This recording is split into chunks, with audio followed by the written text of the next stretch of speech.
साल 2023 का global hunger index जारी हो चुका है। इस साल के रिपोर्ट में भारत को 125 देशों की लिस्ट में 111वें स्थान पर रखा गया है।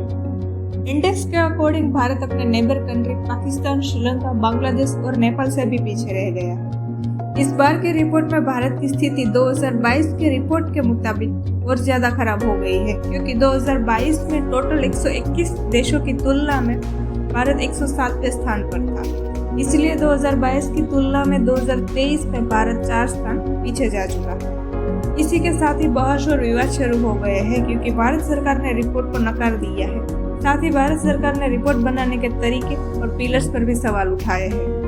सबसे पहले तो हम ये जान लेते हैं कि ग्लोबल हंगर इंडेक्स क्या है और इसे किस तरीके से तैयार किया जाता है। ग्लोबल हंगर इंडेक्स को हर साल अलायंस 2050 के member NGO concern world wide और जर्मनी का एनजीओ वर्ल्ड हंगर हिल्फे के द्वारा तैयार किया जाता है। इंडेक्स पहली बार 2006 में जारी किया गया था। उसके बाद कुछ सालों को छोड़कर लगभग हर साल इसका नया इंडेक्स जारी होता है। इंडेक्स का उद्देश्य 2030 तक दुनिया से भूख की समस्या को खत्म करना है। आगे बढ़ने से पहले हम ये समझते हैं कि इंडेक्स कैसे तैयार किया जाता है या फिर हंगर को कैलकुलेट करने का फॉर्मूला क्या होता है। हंगर को टोटल 4 पैमानों पर कैलकुलेट किया जाता है। इसका पहला पैमाना है कुपोषण।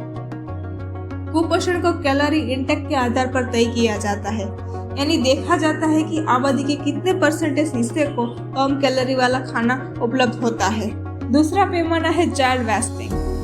इसमें 5 साल से कम उम्र के उन बच्चों को रखा जाता है जिनका वजन उनकी लंबाई की तुलना में कम होता है। तीसरा पैमाना है चाइल्ड स्टंटिंग, जिसमें 5 साल से कम उम्र के उन बच्चों को रखा जाता है जिनका वजन उनकी उम्र के हिसाब से कम होता है।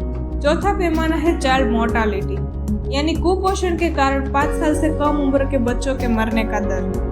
इंडेक्स में पहले और चौथे पैमाने को 33.33% वेटेज मिलता है, यानी कि 100 पॉइंट स्केल में 66.66 अंक कुपोषण और चाइल्ड मोर्टालिटी से तय होते हैं। वही चाइल्ड वेस्टेज और चाइल्ड स्टंटिंग दोनों को 16.66% वेटेज मिलता है।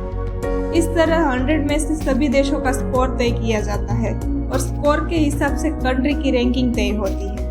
9.9 से कम स्कोर वाले देश सबसे कम हंगर वाली कैटेगरी में रखे जाते हैं।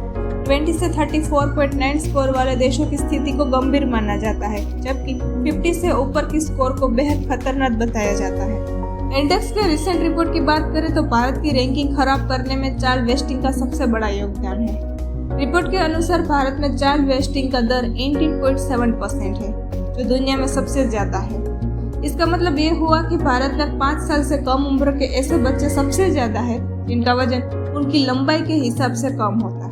साथ ही भारत में कुपोषण का दर 16.6% है और 5 साल से कम उम्र के बच्चों में मरने का दर 3.1% है। और इसी के साथ भारत इंडेक्स में 111वें स्थान पे है। इंडेक्स में सबसे पहले स्थान पर बेलारूस है, दूसरे स्थान पर बोस्निया है और तीसरे स्थान पर चिली है। सबसे लास्ट में येमेन, मदागास्कर और सेंट्रल अफ्रीकन रिपब्लिकन है। Global hunger index regional, national और ग्लोबल लेवल पर काम करता है। इस रिपोर्ट का मकसद भूख के खिलाफ संघर्ष को लेकर अवेयरनेस और समझ बढ़ाने की कोशिश करना है। लेकिन भारत किस रीजन की वजह से रिपोर्ट मानने से इनकार कर रहा है? इंडेक्स जारी होने के बाद ministry of women's and child development ने एक प्रेस रिलीज किया था।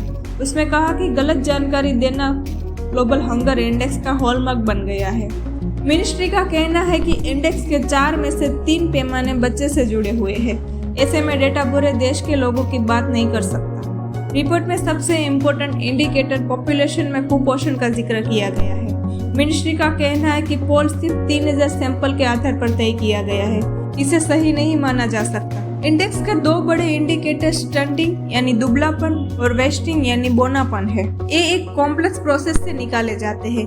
इनमें भूखमरी के अलावा साफ सफाई, पर्यावरण, जेनेटिक्स और खाने का यूटिलाइजेशन भी शामिल होता है।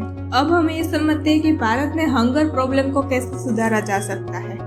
भारत और दूसरे देशों में भूख और अल्प पोषण का लेवल काफी अलग। ऐसे में हंगर रिलेटेड अवेयरनेस और रणनीति भूख से लड़ने में कारगर साबित हो सकती है। भारत में पब्लिक डिस्ट्रीब्यूशन स्कीम, प्रधानमंत्री गरीब कल्याण अन्न योजना, इंटीग्रेटेड चाइल्ड डेवलपमेंट स्कीम में अच्छे स्तर पर अपग्रेडेशन करके हंगर रिलेटेड इश्यूज पर सॉल्यूशन किया जा सकता है। शुरुआती 1000 दिन यानी कि प्रेगनेंसी शुरू होने से बच्चे की उम्र 2 साल होने तक खास ध्यान रखा जाए, जिसकी वजह से बच्चे का मस्तिष्क, शरीर और इम्यून सिस्टम बढ़ सके। बाजरा जैसे पौष्टिक, स्थानीय और सुरक्षित खाद्य उत्पादनों को बढ़ावा देना चाहिए। ग्राम पंचायत विकास योजना में पोषण को शामिल करना चाहिए। न्यूट्री स्मार्ट पंचायतों को पुरस्कार देना चाहिए और घरों में न्यूट्रिशन गार्डन को बढ़ावा देना चाहिए। तो इन सब बातों को ख्याल रखकर भारत में हंगर रिलेटेड प्रॉब्लम का सॉल्यूशन लाया जा सकता है, जिसकी वजह से ग्लोबल लेवल पर भारत के रैंकिंग में सुधार हो सके।